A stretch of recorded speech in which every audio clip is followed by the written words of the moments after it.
Hello everybody, I hope everyone is well. Today we're going to be talking about the infamous Tommy Desimone, the Hollywood-known and notorious gangster portrayed in Martin Scorsese's crime thriller Goodfellas. Tommy Desimone was played by Joe Pesci, who delivered a fantastic and unforgettable performance. While the film shows Tommy as brutally violent, it actually tones down just how savage he was in real life. Tommy Desimone was an Italian-American gangster associated with the Lucchese crime family. He was born in 1946 in the Ozone Park neighborhood of Queens, New York.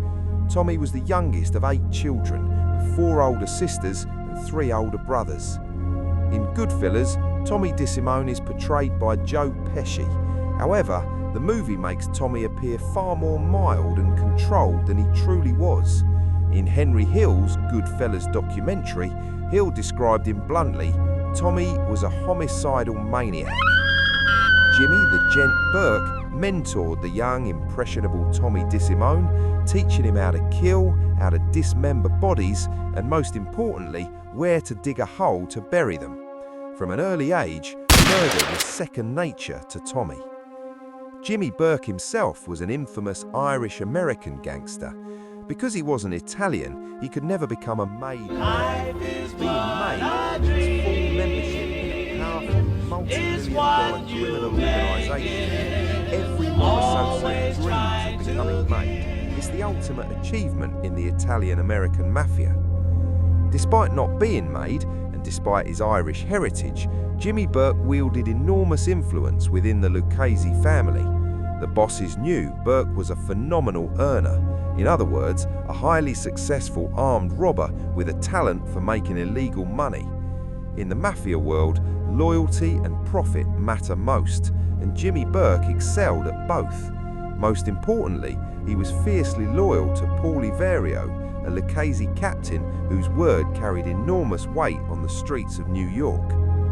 In real life, Tommy Desimone was even more brutal, bloodthirsty and unpredictable than any movie could portray.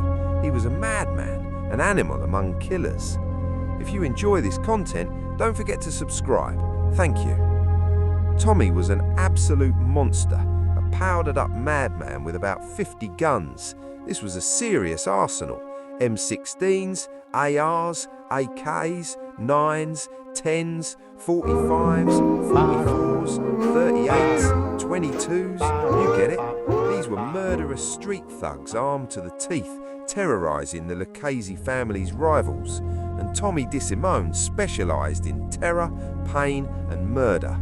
Put it like this, Tommy Desimone wasn't the type of guy you'd want marrying your sister, you know what I mean. Toward the end, it was even scary being around Tommy. His aura of menace had grown, and because of all the powder we were taking, everything felt even more dangerous. Everyone kept their hands close to their pistols without letting anyone else see. If someone spotted you, they'd relay it instantly and you'd be butchered and eliminated on the spot. That's just how it was. It was the mob. We knew what we signed up for. It was a game of who could last the longest. Tommy was a lunatic's lunatic and a gangster's worst nightmare.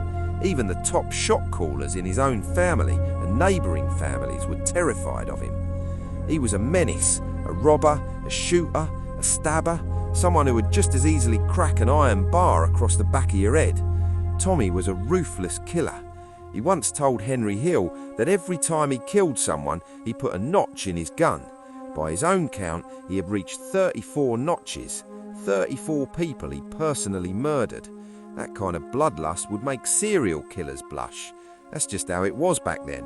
Step out of line and you'd be whacked, no questions asked.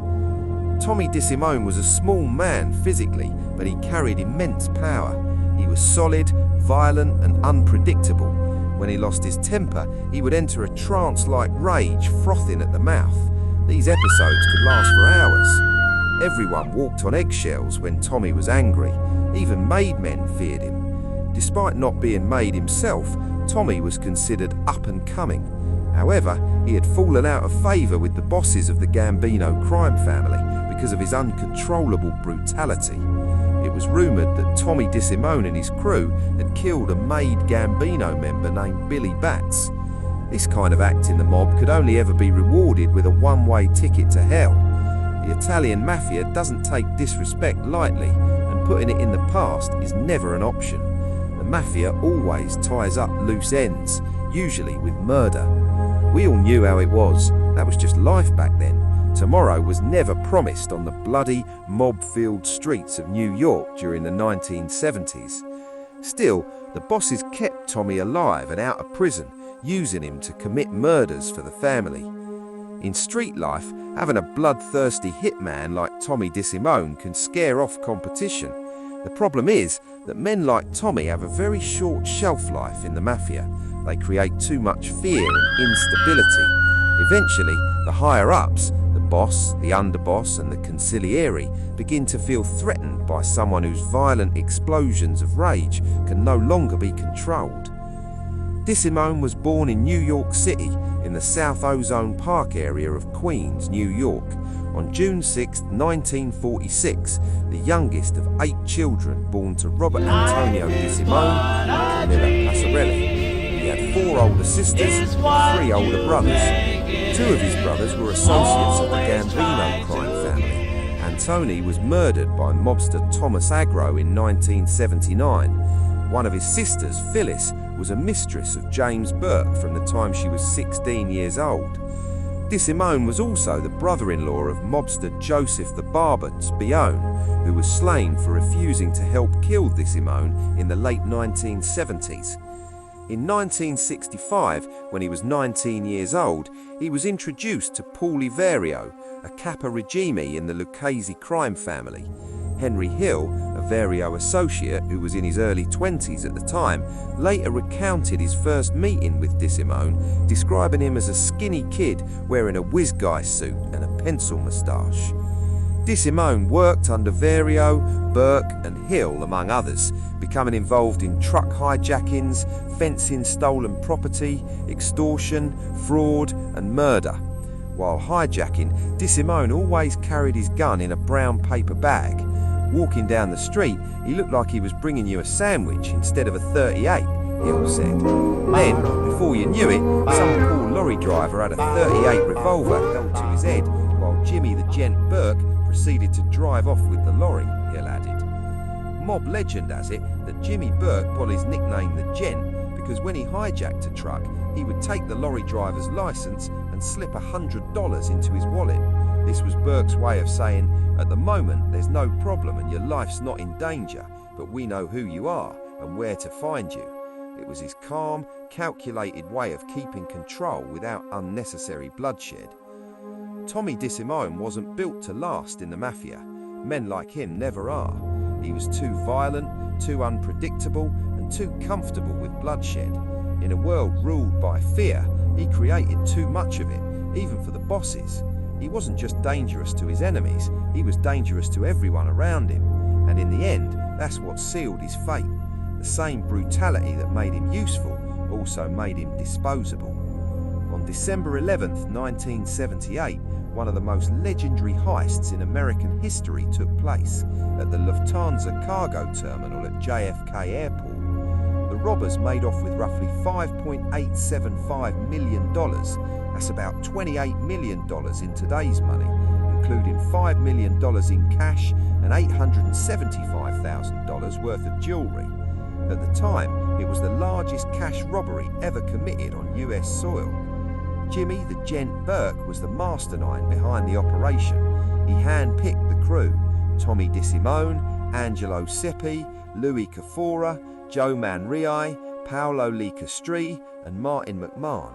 Jimmy Burke's own son, Frank Burke, was assigned to drive a backup car, and Parnell Stax Edwards, a musician and small-time criminal, was given the all-important job of disposing of the getaway van after the robbery.